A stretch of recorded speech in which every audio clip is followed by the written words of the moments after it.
Balasighat railway station বাংলাদেশের রংপুর বিভাগের গাইবান্ধা জেলার একটি রেলওয়ে স্টেশন।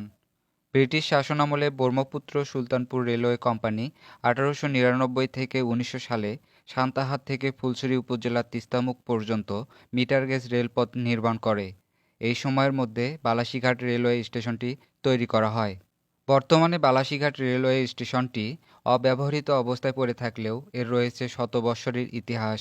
১৯৩৮ সালে তৎকালীন ব্রিটিশ রেলওয়ে কর্তৃক ঢাকা, চট্টগ্রাম এবং বৃহত্তর ময়মনসিংহ জেলার জামালপুর, নেত্রকোনা ও কিশোরগঞ্জের সাথে উত্তরাঞ্চলের বৃহত্তর রংপুর জেলার গাইবান্ধা, পঞ্চগড়, দিনাজপুর সহ আশেপাশের বিভিন্ন অঞ্চলের যাত্রী ও মালামাল সহ রেলগাড়ি পারাপারের জন্য গাইবান্ধার ফুলছড়ি উপজেলার তিস্তামুখ থেকে জামালপুরের দেওয়ানগঞ্জের বাহাদুরাবাদে যমুনা নদীতে রেল ফেরি সার্ভিস চালু করে।